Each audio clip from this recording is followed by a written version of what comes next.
Todas nós temos lembranças de diversas fases da nossa vida. Algumas dessas fases nos marcaram de forma tão positiva que chegamos a lembrar dela com um certo saudosismo e dizemos: como foi boa aquela fase da minha vida.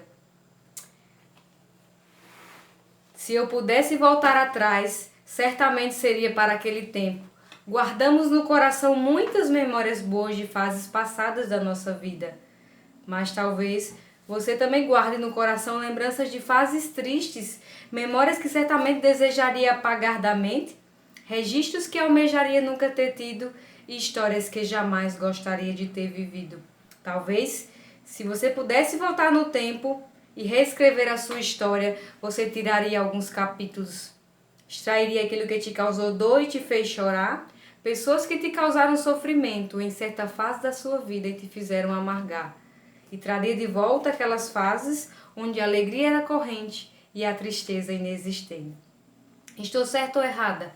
Já passaram alguns desses pensamentos na sua mente? Há coisas do seu passado que fazem com que seus lábios tremam, sua mente fique perturbada e você fique desconcertada? Aquilo simplesmente desestabiliza e causa tanta dor que até a lembrança se torna um verdadeiro tormento, pesadelo. Talvez um passado marcado pelo abuso, lares desestruturados, relacionamentos rompidos, seja pela morte ou pelo pecado. Ou, para usarmos um contexto do presente, esperanças frustradas. Não há como fugir.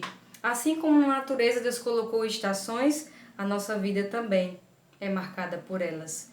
As estações em nossa vida são reais, já nos dizia o sábio Salomão. Tudo tem o seu tempo determinado, e há tempo para todo o propósito debaixo do céu.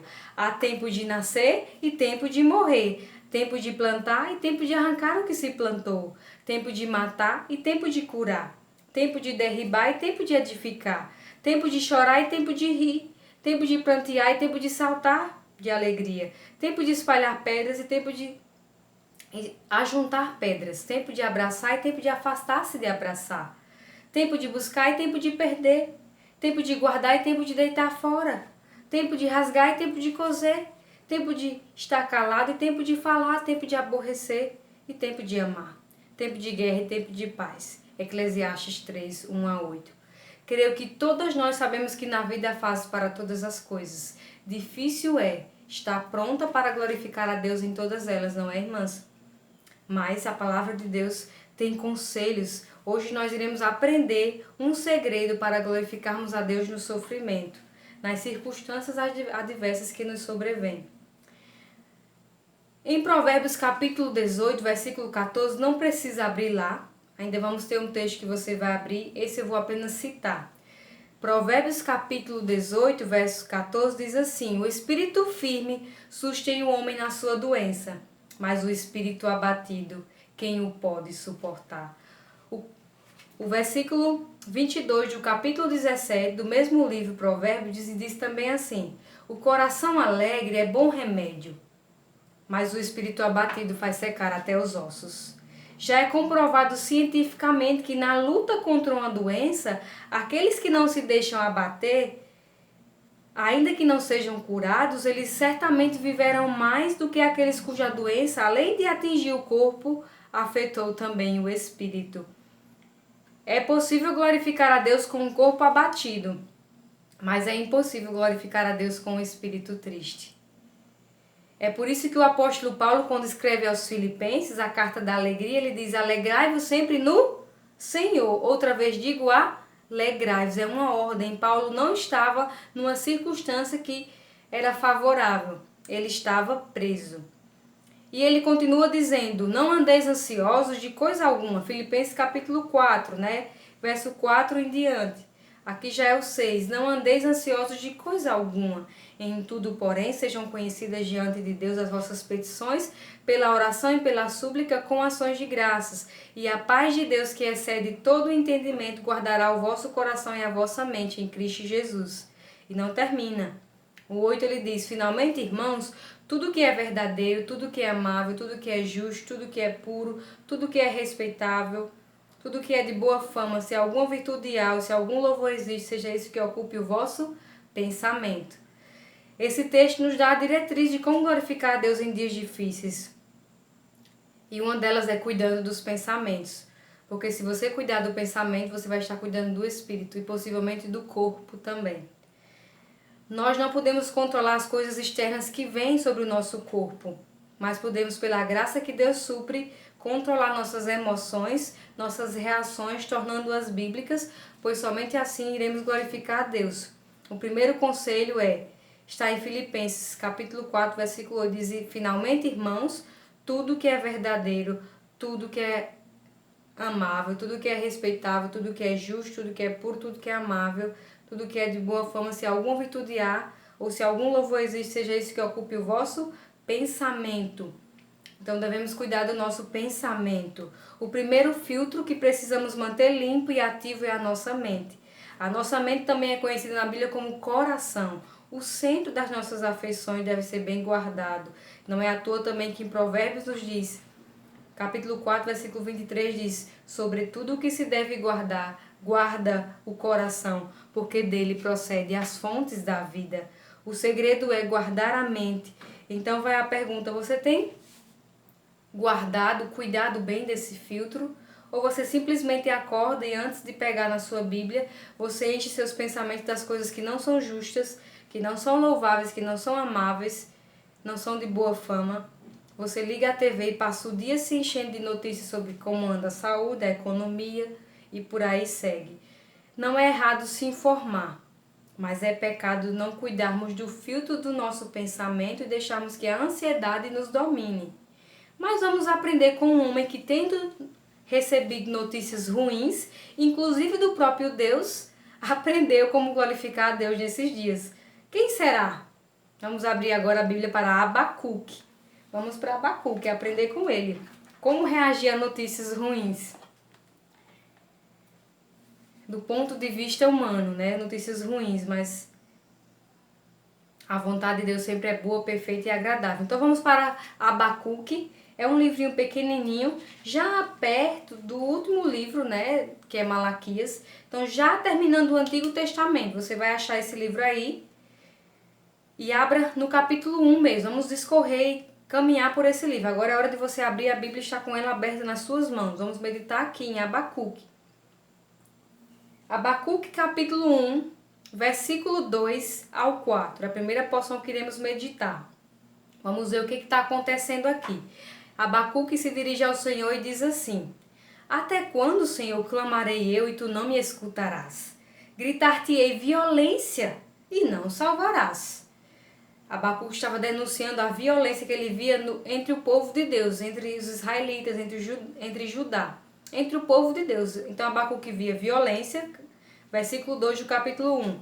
Versículo 3, porque me mostras a iniquidade e me fazes ver a opressão. Então tinha iniquidade, pensamentos ruins, opressão, destruição e violência estão diante de mim. Destruição, violência eram coisas que ele via entre o povo de Deus. Contendas e também divórcio. Litígio é divórcio. Por essa causa a lei se afrouxa e a justiça nunca se manifesta, porque o perverso cerca o justo e a justiça é torcida.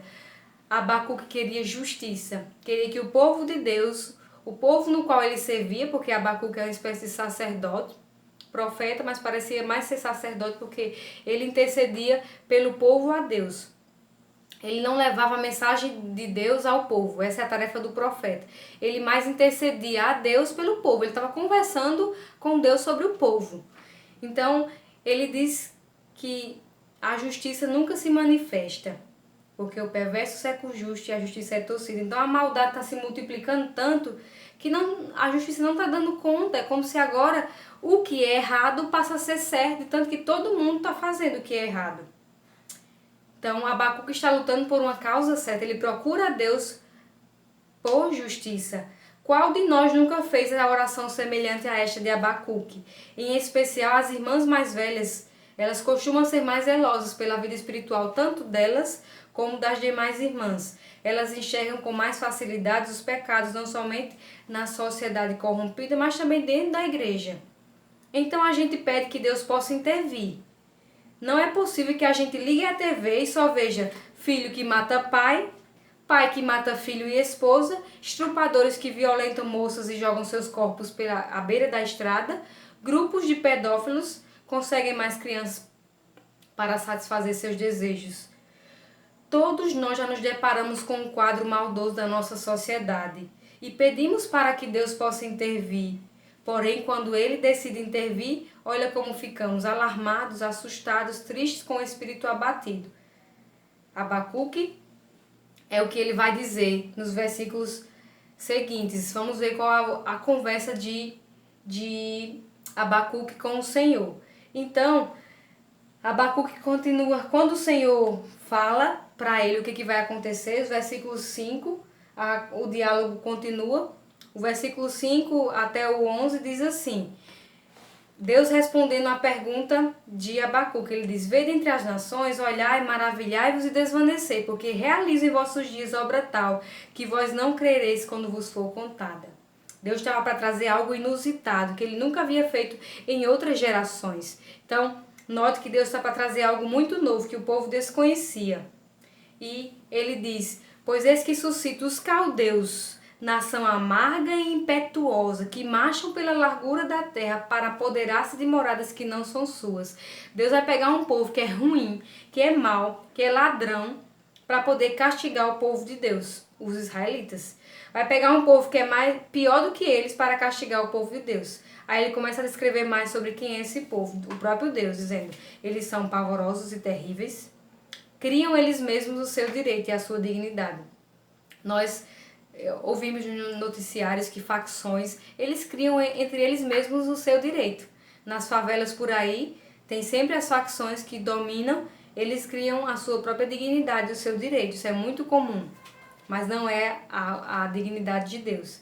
Os seus cavalos são mais ligeiros do que os leopardos, mais ferozes do que os lobos ao anoitecer.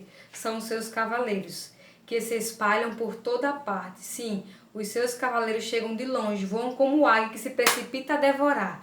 Era um povo ligeiro, um povo que realmente tinha força, porque eles tinham cavalos que eram tão rápidos quanto os leopardos. Na verdade, mais rápidos do que eles. São ferozes como lobos ao anoitecer. A descrição dele é como lobo. Um lobo, um animal feroz. E os seus cavaleiros vão longe, eles também voam como águia, muito rápido para pegar a sua presa.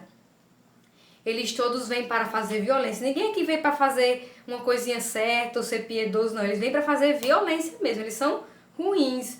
O seu rosto suspira por seguir avante. Eles reúnem os cativos como areia. Eles saem aí invadindo as nações, pegando, matando pessoas, levando cativos. Os reis, eles escarnecem, riem deles. Os príncipes, mas tá nem aí para os príncipes. As fortalezas, os muros, que Jerusalém, né, tinha os muros, estão nem aí para isso.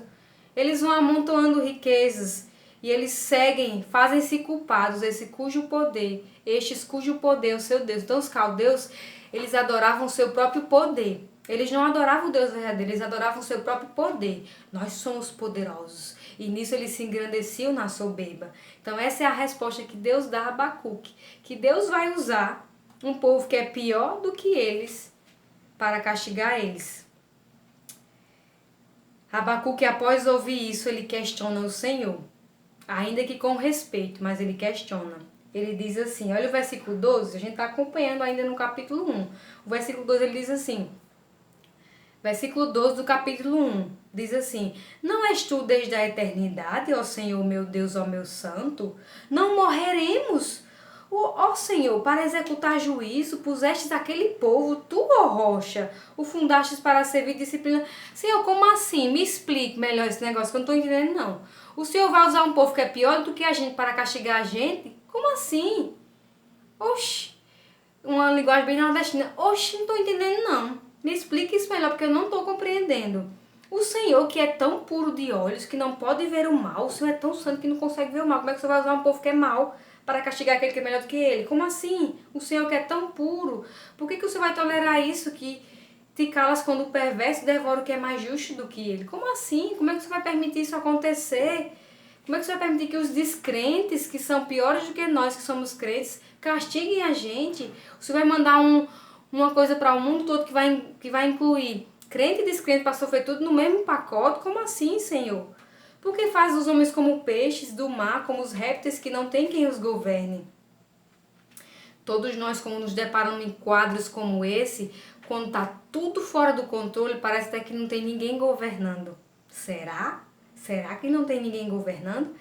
Abacuque está incitando Deus a isso. Eles não tem ninguém governando, não. Os homens são como o quê? São como os animais que são pescados, como um arrastão. Os caldeus pegam todas as pessoas numa rede como se fosse um peixe, eles fazem o que eles querem e não tem ninguém que faça justiça. Eu estou pedindo para o Senhor fazer justiça com o teu povo e olha só o que o Senhor vai fazer. Como assim? Vai usar um povo que é pior do que nós para nos castigar. Isso é justiça? Por isso oferece sacrifício à sua rede. Versículo 16. E queima incenso à sua varredora, porque por elas enriqueceu a sua porção e tem gordura a sua comida. Acaso continuará, por isso, esvaziando a sua rede e matando sem piedade os povos? Aqui Abacuque está perguntando, o Senhor vai continuar permitindo que esse povo continue matando os povos sem piedade? O Senhor vai permitir isso? Eles estão amontoando. Eles enchem a sua rede de pessoas. E ele ainda muda um pouco o tom de voz e se torna mais ousado. Ele diz no versículo 1 do capítulo 2: Por-me-ei na minha torre de vigia, colocar-me-ei sobre a fortaleza e vigiarei para ver o que Deus me dirá como resposta à minha queixa. Eu quero mesmo saber o que é que o Senhor está para fazer. Se o Senhor realmente vai usar um povo que é pior do que a gente para castigar a gente. Não quero que o Senhor me explique isso, não estou entendendo não. Não aceito isso não estou entendendo. Às vezes nós fazemos isso também, não é? Dependendo da nossa intimidade com Deus, a gente quer ir diretamente a Ele questionar. Por que é que Ele mandou esse vírus para o mundo todo? E alguns ainda vão mais longe. Ordena a Deus, manda que Ele pare com esse tal coronavírus. Mas quem pode questionar-lhes os desígnios? Ele é Deus e nós somos as criaturas. Não podemos dizer a Deus o que fazer, porque tudo que Ele faz é reto, justo e bom. E ainda que não entendamos, o erro não está em Deus nem na Bíblia, o erro está em nós. Quando a gente não entende, o erro não está em Deus, está em nós. Porém, o Senhor é sempre gracioso e misericordioso, Ele sempre responde perguntas legítimas. Perguntas incrédulas, não. Mas legítimas Ele responde. Maria, quando perguntou como era que ela iria dar à luz um bebê se ela era virgem, ela não perguntou com incredulidade. Ela perguntou querendo compreender, como assim, Senhor, eu sou uma virgem, como é que meu ventre vai gerar? Porque ela, até aquele momento, mais de 4.000 anos, só tinha uma forma de se gerar bebê, era um homem e uma mulher tendo contato e assim o bebê era gerado. Então o anjo explicou para ela, não, o ente que virá de nascer de ti é fruto, é o Espírito Santo, então o Espírito Santo te cobrirá e você então vai dar à luz esse bebê. Realmente não era um bebê de nascimento normal, era um bebê que era o Filho de Deus que viria gerado pelo Espírito Santo. Uma pergunta legítima, o anjo respondeu. Porém, Zacarias, quando o anjo foi dar a notícia que Isabel na velhice, estava para dar à luz, eles oravam por isso, mas quando o anjo foi dar a resposta, Zacarias disse, como virá a ser isso? Sendo que a minha mulher é velha, e eu também, nós somos velhos. Parece até que eles já não tinham mais o hábito de terem o ato conjugal, uma vez que a dúvida dele, mas a resposta do anjo, então, foi julgamento. Zacarias ficou sem falar até que o menino João nascesse. Note, Deus responde perguntas legítimas. Será que ele vai responder a pergunta de Abacuque? Abacuque foi bem ousado, né? Foi um servo, assim, um sacerdote bem ousado. Não é errado fazermos perguntas a Deus. É importante que a gente realmente compreenda. Quando a gente está conhecendo mais alguém, a gente então vê as ações dela bem certinhas, mas em um dado momento a gente vê uma atitude assim, a gente acha aquilo estranho, mas não, o que eu tenho conhecido dela é que ela é uma pessoa assim, correta e justa no que faz. Só que nós somos pecadores. Então, Abacuque queria entender a perfeição de Deus. Isso é normal, a gente está crescendo em compreensão. Se no céu a gente vai passar a vida toda conhecendo a Deus de tão grande que Ele é, então a pergunta dele é louvável. Como assim, Senhor, o Senhor vai usar? E até aquele momento o Senhor não tinha feito, parece que nada assim. Então, mais ainda, o questionamento de Abacuque é um questionamento louvável, um questionamento certo. Então, ele faz essa pergunta a Deus e vamos ver o que Deus responde. Mas antes disso, ele já começa assim, falando a frase marcante, que é o coração do livro. É o coração do capítulo, mas também de todo o livro. É o versículo 4 do capítulo 2 diz assim: Eis o soberbo, sua alma não é reta nele, mas o justo viverá pela sua fé. Então Deus pede para Abacuque registrar isso numa tábua, de forma que quem passar correndo vai entender a mensagem. Então, ele pede para Abacuque fazer isso, mas ele diz uma coisa que marca. Ele diz que o soberbo, a alma não é reta nele, mas o justo vai viver pela fé. Guarda essa frase: o justo viverá pela fé. E aí Deus começa a responder as perguntas, ou a pergunta de Abacuque. Ele diz, e ele responde com 5 ais. O versículo 6 do capítulo 2 diz assim: Ai daquele, a parte B, né, já no final. Ai daquele que acumula o que não é seu. Ai daquele que acumula o que não é seu. Ou seja, ladrão. Versículo 9, ai do ladrão, né?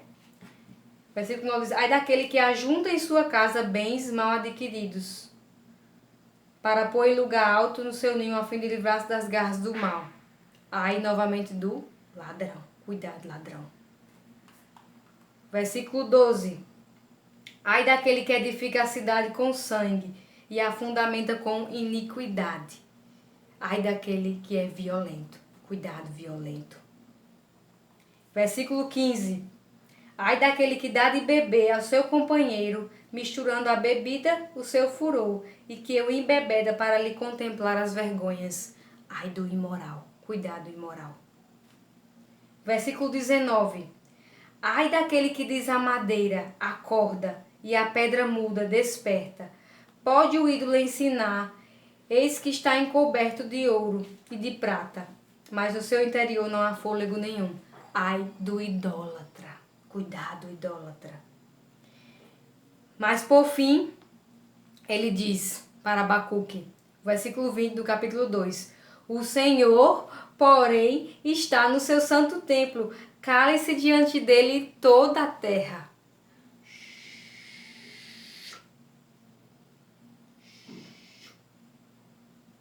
Cale-se.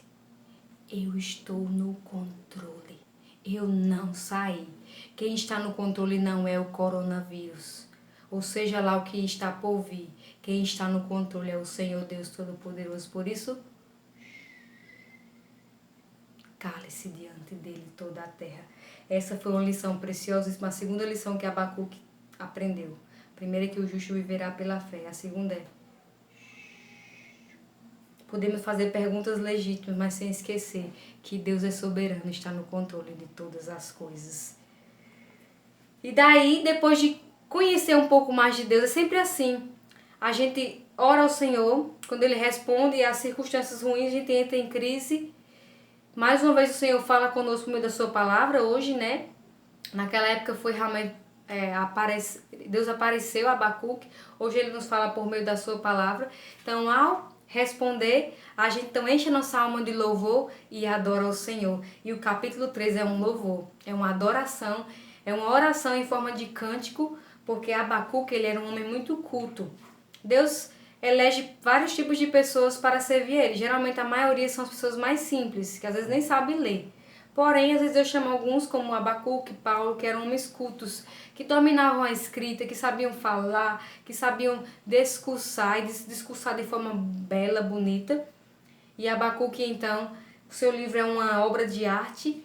Ele termina, então, com um grande estilo. Faz uma linda oração, que é um modelo de adoração. Ele, então, diz assim, versículo 2: Tenho ouvido ao Senhor as tuas declarações e me sinto alarmado. Aviva a tua obra, ó Senhor, no decorrer dos anos e no decurso dos anos, faze-a conhecida. Na tua ira, lembra-te da misericórdia. Senhor, ninguém te detenha. Faz o que tu tens de fazer. Faz a tua obra ser conhecida. Porém, na tua ira, lembra-te da misericórdia. A mesma petição que Moisés fez a Deus. Misericórdia. Na tua ira, lembra-te da misericórdia. Mas o Senhor Deus é um Deus de misericórdia. E ele vai continuando. Deus vem de Temã. Tem muita coisa aqui que quem era daquela época queria entender melhor a linguagem poética, porque ele escreveu para um povo naquela época. Mas nós podemos tirar algumas lições para nós. Ele diz: Deus vem de Temã, e do Monte Parã vem o santo. A sua glória cobre os céus, e a terra se enche do seu louvor. Ah, Deus belo, cujas nuvens passam por cima. Oh Deus maravilhoso, cujo mar está embelezando a terra. Tudo continua no perfeito lugar, o sol nasce todos os dias, as estrelas continuam iluminando o céu, a lua aparece todos os dias. E o arco-íris sempre aparece quando vem chuva, como símbolo da aliança que Deus fez com Moisés, que não iria mais destruir a terra com o mar. Deus perfeito, Deus glorioso, Deus que faz tudo tão lindo, tão belo, um Deus que... Tem alguma coisa feia na criação de Deus? Não, tudo que Ele faz é belo. Ele é o Deus todo-poderoso, cujas suas obras são lindas, o seu resplendor é como a luz, Ele continua, raios brilham da sua mão. E ali está velado o seu poder. Com linguagem poética, Abacuque então manifesta quão belo é o Senhor. Adiante dele vai a pestilência segue os seus passos. Ele para e faz tremer a terra. Olha e sacode as nações, esmigalham-se os montes primitivos, os outeiros eternos se abatem, os caminhos de Deus são eternos. Vejo as tendas de Cusã em aflição, os acampamentos da terra de Midian tremem. Acaso é contra os rios, Senhor, que estás irado? É contra os ribeiros a tua ira? Ou contra o mar o teu furor? Já que andas montado nos teus cavalos e nos carros de vitória, quem é que realmente tem cavalos de vitória? É os caldeus ou é o Deus Todo-Poderoso? É o Deus Todo-Poderoso. É do Senhor que vem a vitória. Cavalos? Não. Quem ri dos reis e dos príncipes e dos cavalos é o Deus Todo-Poderoso, porque Ele é o Rei dos Reis, é o Príncipe perfeito. Tiras a descoberto o teu arco e farta está a tua aljava de flechas. Tu fendes a terras com rios. Os montes te veem e se contorcem. Passam torrentes de água, as profundezas do mar fazem ouvir a sua voz e levantam bem alto as suas mãos. O sol e a lua param nas suas moradas, ao resplandecer a luz das tuas flechas sibilantes, ao fulgor do relâmpago da tua lança. Na tua indignação marchas pela terra, na tua ira calcas os pés das nações. Tu sais para salvamento do teu povo, para salvar o teu ungido. Feres o telhado da casa do perverso e lhe descobres o teu fundamento. O Senhor sempre vai fazer diferença entre o que serve e o que não serve a Deus. Sim, o Senhor disciplina o seu povo. O que vem sobre nós é disciplina, mas o que vem sobre os descrentes é castigo. Disciplina na nossa vida traz mais crescimento. Na vida do ímpio, o castigo endurece ainda mais o coração dele. Sofrimento em nossas vidas amolece o nosso coração, nos faz voltar-se para Deus. O descrente com sofrimento, ele se volta contra Deus. Endurece o coração, não quer saber de Deus. Traspassas a cabeça dos guerreiros, versículo 14. Traspassas a cabeça dos guerreiros do inimigo com as suas próprias lanças, os quais como tempestade avançam para me destruir. Regozijam-se como se estivessem para devorar o pobre às ocultas.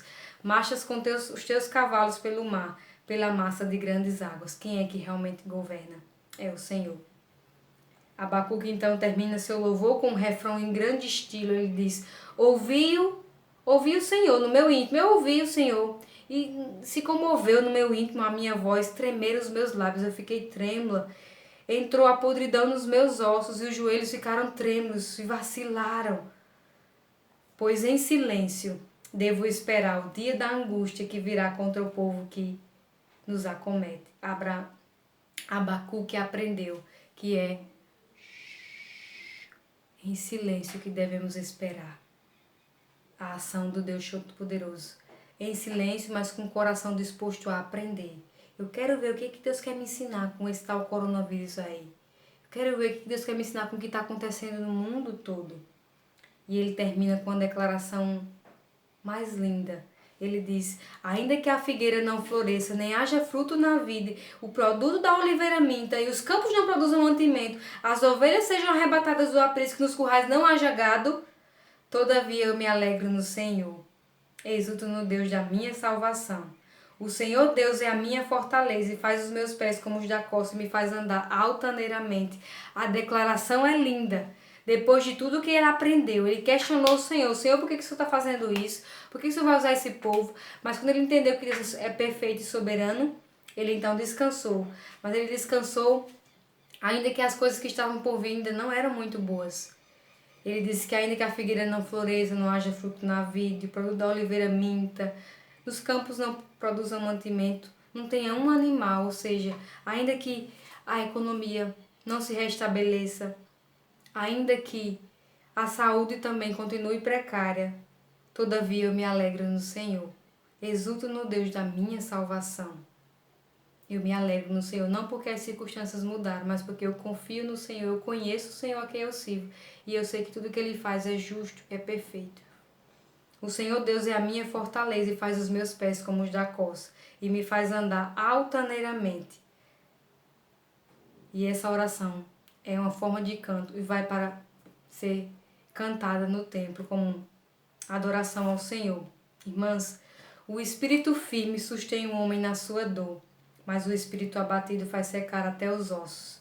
Na nossa luta contra a carne, o mundo e o diabo, não esqueça de que nossa maior arma é a fé.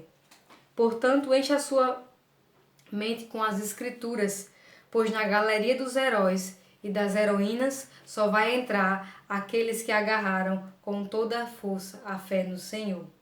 Os dias são maus, mas o justo sempre viveu no passado, sempre vive hoje e sempre viverá unicamente pela fé. Amém, irmãs? Somente a fé. O justo viverá por fé. Mesmo que não compreendamos o que Deus está fazendo, decidamos confiar no Senhor. Podemos sim questionar, perguntar, se informar, mas nossa tarefa no final é confiar. Então que Deus nos ajude. Esse é o segredo para poder glorificar a Deus no sofrimento, é confiar. Que confiemos no Senhor, porque Ele sabe o que faz, como Ele sabe. Que Deus nos auxilie nisso. Ele ensina ao nosso coração, amém? Então, esse é o nosso devocional. Não sei se todas me conhecem, eu sou a missionária Gisele Lourenço, sou autora do livro Florescendo em Meus Espinhos da Dor. Esse livro aqui, que as irmãs estão, pelo que eu entendi, estão estudando. Eu louvo a Deus pela vida das irmãs em minha vida, pela forma como tem me sustentado em oração. Sei que alguns de vocês fazem isso. Eu peço que continue, para que Deus então me dê sabedoria para poder continuar meu ministério, mesmo nessa época difícil que estamos vivendo, sempre confiando no Senhor e vivendo de forma que Ele se agrada. Em tempos diferentes, em estações diferentes, devemos ter a função de nos tornarmos frutíferos, conforme Deus se agrada. Então, muito obrigada pela oportunidade, que Deus abençoe sua vida, Deus abençoe seu coração, não desfaleça, não deixe que seu espírito seja abatido. Você não tem o poder sobre o seu corpo de pegar o vírus, mas você pode sim bloquear um vírus, que é o vírus do desânimo, o vírus do abatimento. Não deixe que o seu espírito seja abatido. Sempre permaneça firme, confiando no Senhor, porque Ele sabe o que faz. Volte e medite nesse livro. Leia a história de Abacuque agora com essas deixas do devocional de hoje. Então compreenda que esse homem andou por fé e não por vista. E imite a